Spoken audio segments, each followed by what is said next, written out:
We'd love to tell you what this podcast is about, but the truth is, we don't know. The CW Pod, at home on Iowa Everywhere. From the Channel Seed Studios, this is Iowa Everywhere. Channel Seed, seedsmanship at work.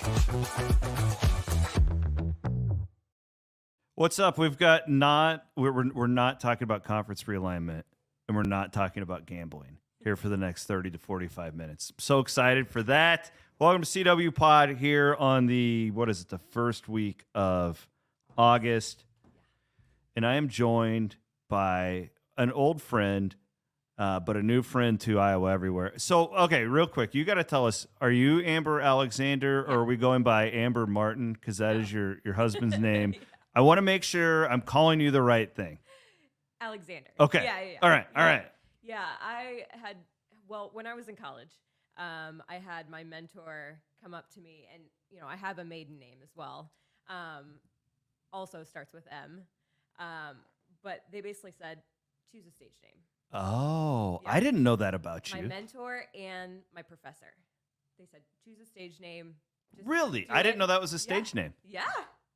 Wow. It's my brother's middle name. So whenever I talked about my brother on TV, I had to refer to him as Warren, even though we actually call him Alex. Because Alex Alexander, like, who names their kid that? That's crazy. Yeah, I didn't know that. Wow, that's best decision I ever made. What's your stage name, C-Dub? My stage name is Nighthawk. I actually hadn't had one, but Nighthawk seems like a good one. Thank you, Aiden. I like it. Appreciate that. Aiden's producing the program, as always, as he's always going to do with this podcast. We made an announcement last week. You made the announcement, and I'm so excited about this. Like Hassel, and John Liebel, when I kind of had the idea of what we were all going to do here, like I was obsessed with bringing on a weather person. It was always kind of like my dream. Yeah. For this thing, because I knew that we could do the sports thing because that's what we all did. Right. And I was like, man, Iowans love weather, what we want to do. And then all of a sudden, it was like magic. Like 2 weeks later, you put out this announcement, and I'm like, oh, wait a minute. Like, this is all. I send you one message, and you're like, oh, yeah, I'd be really into it. And we meet, and holy crap, it comes together, and I'm so excited for this. I want to talk about that. But more importantly, I want to get our audience to kind of know you as a person, because what Iowa Everywhere is we're personality-driven in everything that we do. Right. And I don't see any reason why like what we're doing weather-wise should be any different. So, well, first of all, welcome to our team. Yeah. It's really great. It's I'm great to have you. Excited. When I got out of the industry, I was heartbroken, honestly. I didn't want to quit doing weather. And so when you reached out to me, it was kind of like, it was incredibly exciting. And I am, blessed to get to do weather again, because it's honestly been quite a while since I've been actually tuned in, because I have a full-time job working at Kinship Brewing Company. Yep. And I wear several different hats there. So I'm like the director of communications, the director of events, community engagement, and I'm serving part-time. And so there's not a ton of extra time to even really look at the weather. So this kind of forces me into it, and I'm really loving getting back into it. So yeah, it's a fascinating field. Like there's so much of this stuff that's just changed over the last like 10 to 15 years. And weather is a lot like sports in the sense that, when I first got into the sports business, if you wanted to do like sports talk, which was kind of my thing, you either had to work for a radio station or you had to buy time with the radio station, and then you go off and you sell your advertising and you do it. Well, weather, like all of a sudden, like, I watch Channel 13 all the time. Like Ed's my guy. Like Brett McIntyre is one of my best friends in college, and I got to know you really well. But then like these guys started showing up on like Facebook and gals, when it's like, oh wait, they're live. Yeah. Right. And like all these tools just developed. And that was where it kind of clicked with me. It's like, you don't necessarily have to be on TV to do the weather anymore. Right. And it's kind of become this thing. Now you got these like influencers that are like storm chasing, and Yeah. so that's where we're kind of at here. We just want to be creative. Yeah. And I think a large part of it, especially during severe weather, there are times when people lose power and they don't actually have access to the TV. And Yeah. so being able to do weather live on your phone and get people that information that they need is so important. So I remember the day of the 2018 floods. Oh, yeah. And knowing that a lot of people had lost power that day. And so even though Ed is on TV doing continuous coverage, I pull up my phone and get on Facebook and go live for 3 hours. And it was incredible to know that there were so many people that relied on that information because they couldn't have access to the TV like they normally would. Yeah, and boy, it felt it's at least to me felt like the last few years we've had more of that stuff. So we had the derecho, Yeah. and then I live in Bondurant, and we had those tornadoes come through out of nowhere that day. On December 15th? Or No, not that date. I remember that one too. It was the one that ripped Marshalltown to shreds. Okay. That same day, we had I sent it to you guys. I got tornado footage in my backyard that day. Yes. That Yeah. was July 19th. Oh, there you go. It was Almost the day after my birthday. We had just gotten back from vacation, and actually that was the first event that I had continuously done tornado coverage. And so we think of like the tornadoes as our tornadoes. And so Yeah. Marshalltown and the Pella tornadoes, those were my tornadoes. Yeah. Ed, I think, had covered the Bondurant one. Gotcha. And then he had stepped out of the room, and then we had those 2 warnings kind of pop up. Funny enough, my husband was warning on some of those tornadoes. That's as another aspect of this that I wanted to bring in, because your husband's a meteorologist. So do you guys just like sit around and talk about like Occasionally. cumulus nimbus clouds No, during no. dinner? I mean, it's a lot more technical than that. Okay. I would think. Yeah. Yeah. Did you meet him through the field of meteorology? Yes. Yeah. So he's about 5 years older than me.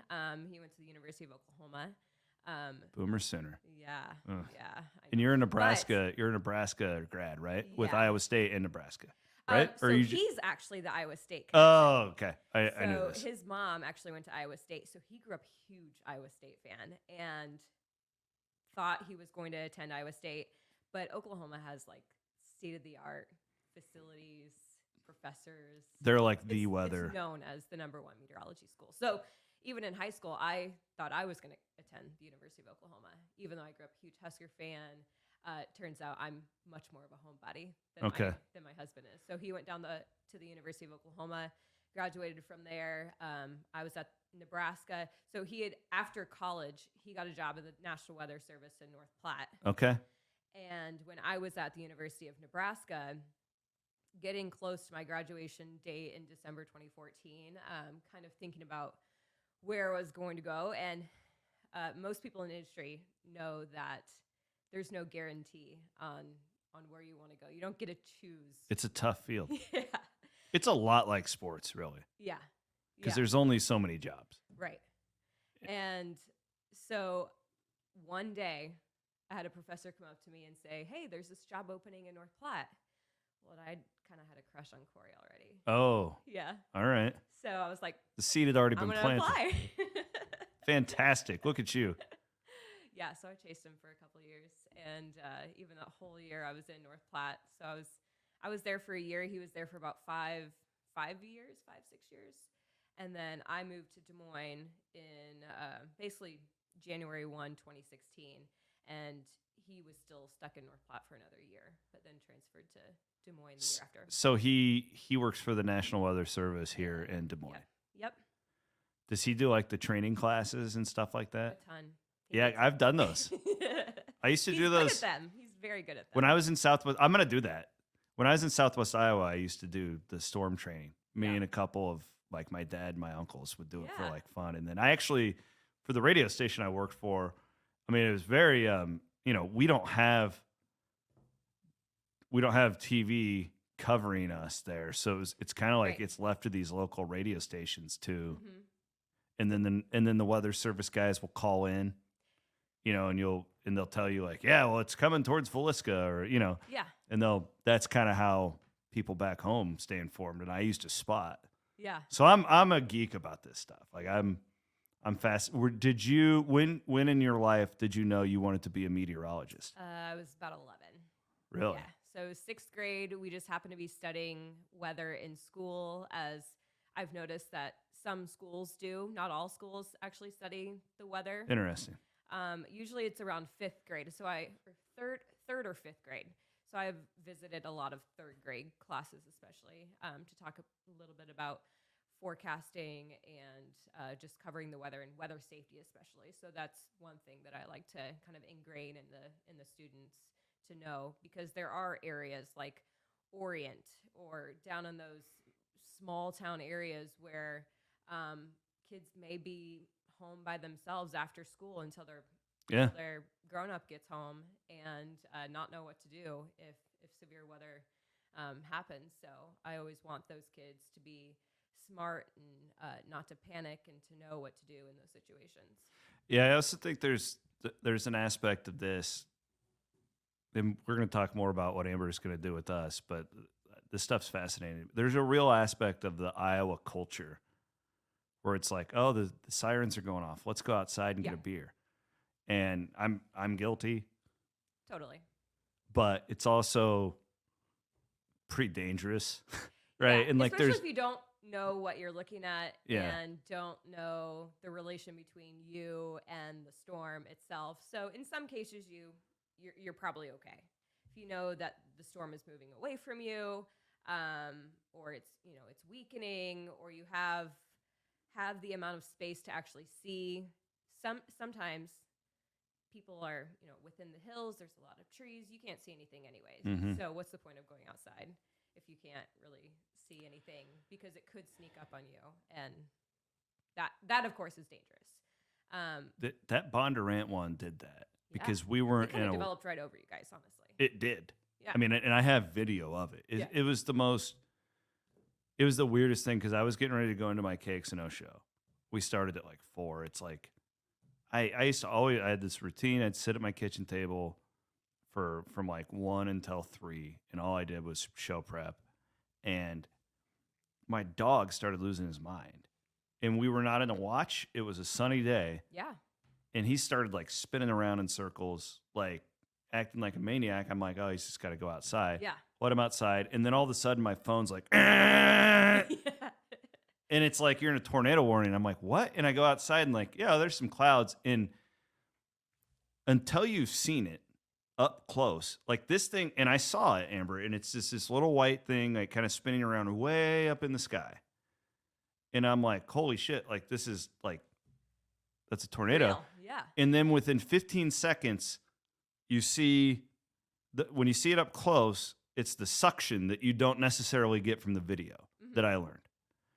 And you can see literally particles of these houses Lifting up and going up into this thing. And I'm trying to finagle my dog while I'm shooting a video for my guy, Brett McIntyre, because I knew that you guys would want the footage. Bless you. And the other thing is the train sound is the most accurate. It sounds Good. like a freight train. I've never been super close to one. Well, I didn't Like want that. to be. Yeah, I can't imagine you did. And I got the dog inside and we went downstairs. I will say that. Good. Like I Proud of didn't you. stay out, but it literally like developed over the top of us. And that's what you're saying. Like sometimes you can't warn people. Right. Right. And Yeah. like that was a It's got to day. form somewhere, and if it happens to form right over your house, there's not much you can do about that until you actually see it on radar, and then you can get the warning out for people that are in the path of it. But where it develops, Yeah. you can't really pre-warn a tornado when it hasn't formed yet. So you were never like, because Mac, I know, again, I went to college with him, so younger Brett, but he was into chasing. You know, he's done one of these with me, and we talked about Parkersburg and all that. You were never like, hey, let's go on a chase. Like, no. I hate driving. I hate sitting in the car. Oh, okay. The last storm chase I was on was the day of the Pilgrim, Nebraska tornadoes.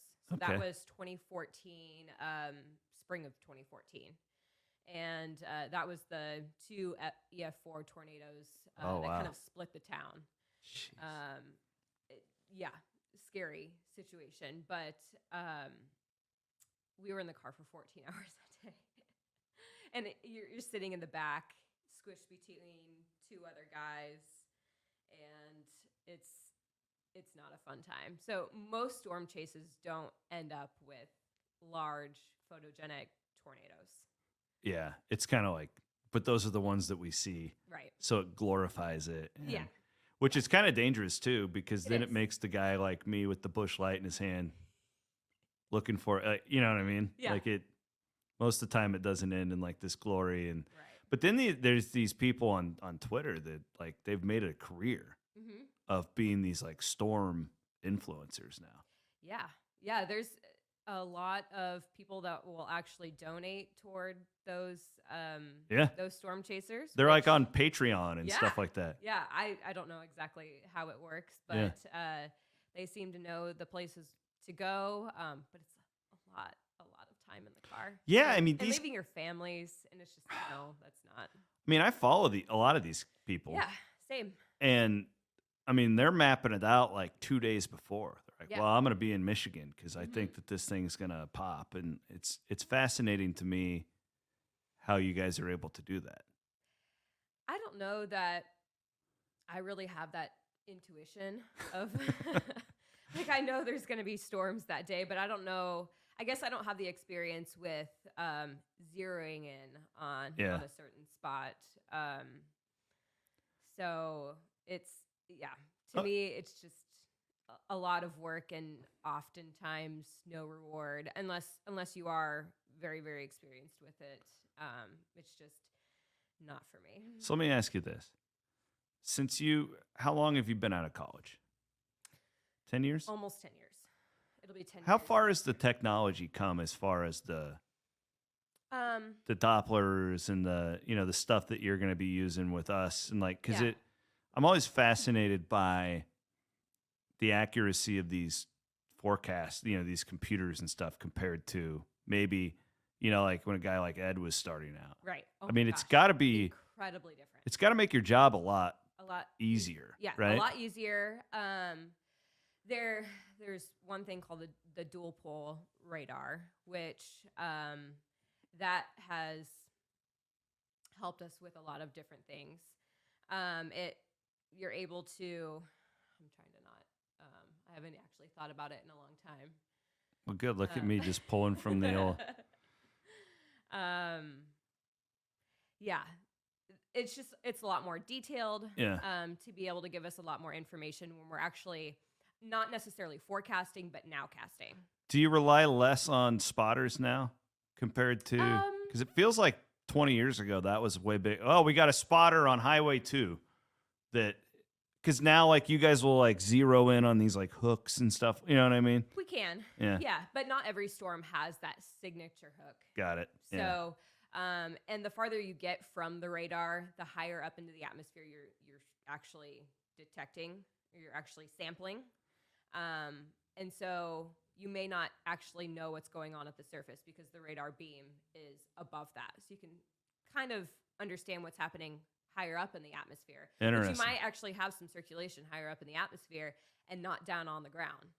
And so we do rely on those storm spotters to be able to give us that information in the field because we only have what's outside our door and then where our employees are chasing. But if we can get a spotter to confirm what we're seeing on radar is actually what we're seeing outside, that is huge. So we do still rely heavily on storm spotters. Man, it feels like doing meteorology in Iowa is kind of like being a sportscaster in like New York or LA. You got all these teams. You have a lot. Like, right? Like, I mean, what are these guys down in like Arizona doing? Right. Yeah. Like, I mean, I just feel like I could, not sure they're good at what they do, but like, I mean, you guys are the ones that are out there. It's hard. Like it could be snowing and then it could be like 70 later on in the day. Yeah. There's a story that I'll never forget out of a kid that was, I think he grew up in like the West Coast, so like San Diego area. Wanted to be a meteorologist, but like in the Midwest. Okay. Because we had so much more to forecast and to do. And he comes over to just kind of job shadow a meteorologist down in Joplin, Missouri. Okay. The day of the Joplin, Missouri. Yes, tornado. that's like one of the all-time famous ones, right? Yes. Yeah. Yeah. Just happened to So be, this guy gets his welcoming to the Midwest. Yeah, and just happened to, like, they had chosen a restaurant that was, Oh, man. they didn't end up getting hit completely, but the restaurant they were going to go to was almost completely destroyed. Holy mackerel. Yeah, what are the odds? So what's your favorite, like, am I accurate where the snowstorms are the hardest to project? Yeah. Because they can just change, like.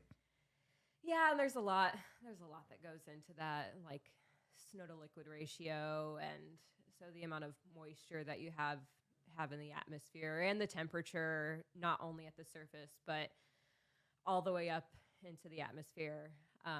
So those are all things that we're trying to figure out, and of course you don't have sensors all the way up in the atmosphere like you do at points on the surface. So you don't even have sensors everywhere on the surface of the earth. And so it's trying to figure out what to actually go with. What model do you believe?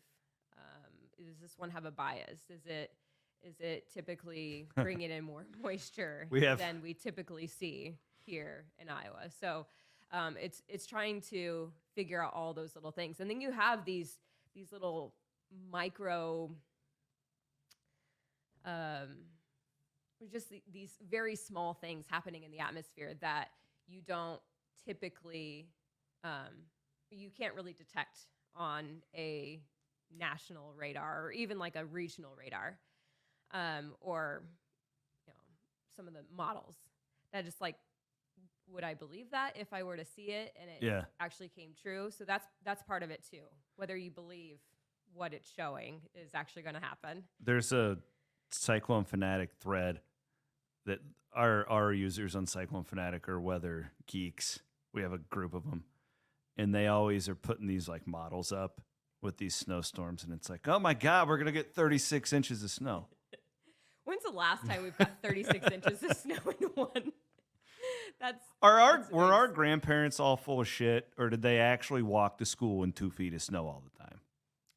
Or is it all changed? Because the climate is changing. Yeah. Right? Like I think even like the anti-climate, like it does change. Like for what are the reasons? That's up for debate, but it does change. Yeah. And I feel like, and I'm dumb and I have no data to back this up, I feel like we're like a month behind everything now. Funny enough, when I was little, I had this theory that our seasons were shifting at the age of 11. Do you believe that now? Doesn't it? Sometimes. Doesn't it feel like, I mean, it stays cold later, it stays hot later. Like we'll have a football game in November this year where you're all in t-shirts, I promise you. It almost always happens now. Yeah. I don't know. It's just my theory. I'd have to bring up a lot of data. I don't have data. I'm not a data guy. And I go off of feel. Love data. Okay, well we're good. Yeah. Well, so okay, let's get into what we're going to be doing here. And I do want to thank our Channel Seed for sponsoring our studio here on Iowa Everywhere. And remind everybody, if you are watching this, what day is it? My days are all mixed up. We're recording this at around noon on the 3rd. Yes. Friday, Tim McGraw tickets go on sale at Iowa Event Center, HiVTix.com. I sang, if you missed Two Guys Named Chris, I sang the song Indian Outlaw on the show today. So you can go and check that out, HiVTix.com. That's, I believe 10 a.m. is the on sale time. Check on that. Don't quote me on that. So a lot of people, since you made your announcement that you're coming to do weather with us, for us, there's questions because, well, what does that mean? Yeah. Well, you're not at the TV station, right? Right. Like And it's some people think I'm going back to TV. And no way. No way. No thanks. yeah, no, it's a hard industry. I don't think people really fully understand how hard. And it's changed a lot. Yeah. It's changed drastically in the past 25 years. Yeah. That honestly, it's not a desirable industry to be in anymore. I would agree. That's why I'm sitting here and not, and corporate media is really hard. And I have a lot of respect for the people who want to stick it out. Yeah. It wasn't for me. I knew when I interned with Keith, I told him after my internship, I was like, I just don't think I want to do this. Like, Yeah. and I loved Keith and like Keith Murphy. And I was just like, man, they're like going in at 2 PM and getting home at midnight and then just running. Yeah. It's a very hard industry. So what's cool about what we're going to do, to be honest, we don't entirely know yet, right? Right. Like Yeah, this is going to be something that we're going to take input from our viewers and listeners. We're going to grow like together. Like we're going to go based on your guys' needs.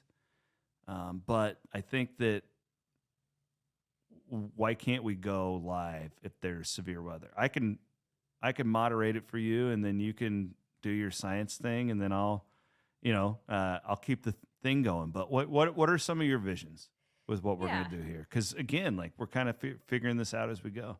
Right.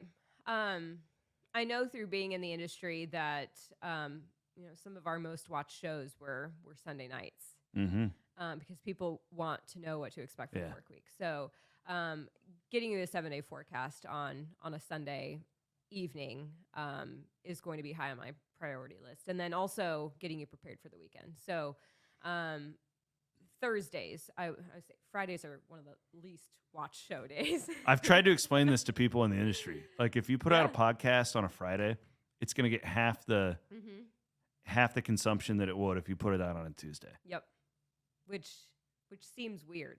You think people are always busy on Tuesdays, Wednesdays, Thursdays, and then they're relaxing on Fridays and doing nothing, and they want to watch your forecast or listen to your podcast. But yeah, it's kind of the opposite. We're consuming all the information earlier on in the week to get the information to be able to actually have fun have fun or be prepared for the work week. So we want to crank out these 7 days because as a consumer, I love the 7-day. Yeah. And then I feel like you also kind of had the nuance where it's like, oh, she's trying to do this 7 days out. Like it's not going to be perfect. Like most people were pretty good about that. Right. You know that, I mean, I'll be focusing on those first 3 days. So like on a Thursday, I'll be focusing on Friday, Saturday, Sunday. You'll have that information of the early work week, but I'm not going to be focusing on it unless I know there's something coming up that's big and that I want you to be prepared for. But I'll largely be focusing on the next few days to get you informed about what's happening. So this was 100% your idea, and I fell in love with it, the lifestyle forecast. What is a lifestyle forecast? Yeah, so it's whatever you kind of want it to be. We all live different lifestyles, and you have some people that are into sports and want to go to IndyCar, or which, by the way, was incredible. You went to the IndyCar? I did. Did the baby react to the sound? It was okay. Okay. Yeah, it was more the heat for me and trying to make sure that I didn't get heat exhaustion and understood. Pass out in the seconds. Let's get that out of the way. You're very pregnant. Yes. When is the baby coming? October 2nd. Yeah. Can't wait.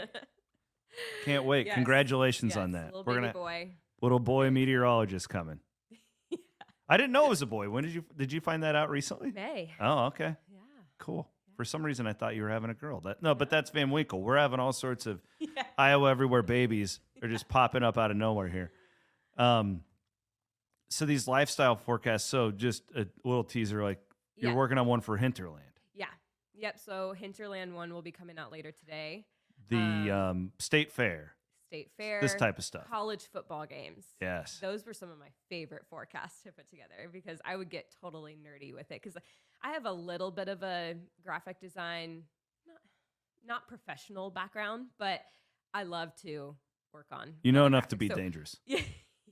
So all the weather graphics that I've designed for Iowa Everywhere, I've done from scratch using Canva. I think too that I think this thing will really, really take off when we get to late fall and winter, when people are traveling for Thanksgiving. Yeah. You know, that like to me is like where people are really seeking out the weather. Yeah. Just feels like it. Yeah. And like if you know, I guess my vision is like when we have like breaking sports news, one of the things we want to try and do with Iowa Everywhere is to go live. And I feel like there's some opportunity for that with weather because it's not like your old days where you have to break into the, you know, oh, we're breaking into the Voice. And then everybody calls and like cusses at you. Oh, the worst, the U.S. Open. Oh, yeah, tell your story. This is a great story, guys. You got to hear this story. This is an all-time like weather my bloop. Gosh. Probably it was so You seem frustrating. very traumatized by this still. Yeah. So, you know, I don't even know when the U.S. Open happens. That's in the summer. Okay. Yeah. So, Usually June, we have I a think. chance for severe weather that day, and we're kind of watching it. And so this is a weekend, of course, and I was covering weekends at the time. Yeah. And you're usually by yourself. So weekdays, you typically have a few people on staff that overlap, and especially if you have severe weather that day, you typically have somebody else that's in with you, but not always on the weekends. So we get the national weather forecast ding kind of on our computer, tornado warning, Pella, and you're getting flashbacks of what happened in Pella back in 2018. Yeah. And I mean, it's a populated area, so it's not like, you know, it's in the middle of nowhere and you're warning the two people that live on the farm field. It's a populated area and potentially a dangerous situation because it's going into town. It's not on the outskirts of town. It's aimed right at Pella. And I'm not paying any attention to what's on the TV. I don't care. I don't have time to care. Yeah. And so you're just getting ready. Your heart races. You're genuinely like caring about people's lives. Right. You want to get the right information out. Plus, you're doing it by yourself. So you've got to get your microphone on. It doesn't always happen in times that you're already in show or close to show. So oftentimes you have to get your microphone on. You may need to change as well. You may still be in your street clothes and then have to get in your dress or your suit. And we get on, and all of a sudden the phone is lighting up. Because I can't be at driving the radar and at the green screen, the phone's right there. Oh, and no. I see it just going off. I think there were like 200 calls. And then I start seeing some of the comments on social media. What did you do, Amber? I'm shaking, literally shaking. I had no idea I had just broken into the final putt to decide who won the U.S. Open. Mid-putt. And then there's a video that comes out on Twitter just showing it perfectly. Oh, my gosh. Mortified. Is it like on Awful Announcing or something like that? I'm sure, sure it was went on viral. something. Oh, yeah. Yeah. It was- Okay, let me ask you about that. So you're there on a Sunday, and let's say it's 3:00 in the afternoon. It's in between shows. Does the weather person have the authority to go live whenever? How does that work? It depends. So this is a tornado warning.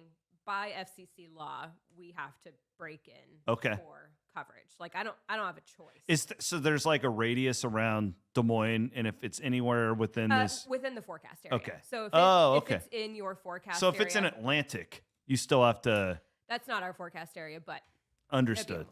Yeah. Okay. But Adair. Adair. Good Greenfield. example. Yep. Yep. Got it. Algona. Okay. So then that's like it's a no-brainer. Yeah. Automatic. Are there times where you have like an option and you're like, maybe we should do this, or It seemed like as we were like the past year, the general manager was giving us, it wasn't like our decision. because for us, it was law. We had to break in for coverage. I still don't completely understand when we could do it and when we couldn't break in to TV, or because we were at times being told not to break in or to do double screen, and that was something new that we had never really done before. And it depending on who the weather warning is impacting, it can either be what a deal. Yeah. So that's your all-time blooper, was cutting into the final putt of the U.S. Open to tell us about the Pella tornado. Yeah. Which there ended up being a confirmed tornado that day. So good. Good on you. Good on you. I've always heard weather people, that's a frustration, is like, listen, I mean, we'll replay the voice for you. Right. Okay, like we're trying to keep people from dying here. Yeah. And it's a hard thing what's hard about that is somebody could be watching and let's say they're hanging out and there's a tornado in Pella and it doesn't really affect them, right, but they still get mad because their show gets ripped off. Right. We don't have to worry about that at Iowa Everywhere. We just go live. Exactly. And I think if the industry works the way that it should, they should have the ability to zero in on a certain area and give a warning to them. Got it. And not affect that person in Ames. So that may be something of the future. Well, we're gonna, again, if you guys have feedback, we'd love to do it. We're kind of just piecing all this together, but it was a vision of mine from the beginning, because I'm like, well, what do people love? What's not divisive? It's sport. Well, sports are divisive. Okay, that was a stupid comment to make. Weather is very not divisive. People genuinely love the weather in this state, and I think it's going to be a blast. I cannot wait to see where we're at in a year with this, because I think that this is going to be we're going to be on like TikTok, Instagram, Facebook, Twitter. So that's kind of what I've been trying to explain to people, that it's not actually on your TV. It's on your social media. It's hard to explain because nobody's really done this before. Yeah, and that's what I've kind of talked to people about as well. You have people that do individual sports casting and put out their own little podcasts, and you have weather forecasters that put out their own forecast. But I've never seen anyone put it together, and so I'm excited to see how we grow. We're gonna give it a shot. Else we bring on. Yes. Yeah. I think it's going to be great. Well, thanks for joining me. This was a blast. And I want to do this more often too, because like I've always told people, we're more of we see ourselves as a personality driven company that also does this cool stuff. And like, we had a couple people, they're like, well, you guys are a sports company. What are you dabbling into the weather for? And it's like, who said we were a sports company? Yeah. We never said that. We started off as one, but we're evolving into other things. Like I had Sam Summers from Hinterland on with me, and like we're gonna do more than just the Hawkeyes and the Cyclones. I promise you. So thank you so much. Thank you, Chris. I'm excited. I'm excited for you and your husband to bring the little guy into the world too. Yeah. I told Amber this, everybody, when the little guy arrives, like you'll probably see him in some forecasts. That's okay. You've seen my kids in the background of the videos a million times. It's part of what we do. So. You'll have baby crying. You'll have corgis barking. You got 2 corgis? 2. Did you see the video of the Japanese guy that paid $20,000 to become a dog? Yeah. Okay. Yeah, we broke that down. I think Aiden, didn't he want to be a corgi? That guy? No, he wasn't a corgi. I think he was a border collie. It was a border collie. That's what it was. Yeah. You'd have to be a pretty small human to be a corgi, I guess. Yeah. Now that I think about it. Yeah. Thank you for your time. Yeah. This was a blast. You can check out all of her forecasts if you're new to Iowa Everywhere because of Amber, and I know that there's probably a bunch of those people. We thank you. And follow us on Instagram, TikTok, Facebook, Twitter, all that good stuff. And we'll see you around soon. Thanks for watching. Well, all right, we'll get back to the gambling and the realignment stuff coming up here on Iowa Everywhere. Have a great weekend, everybody.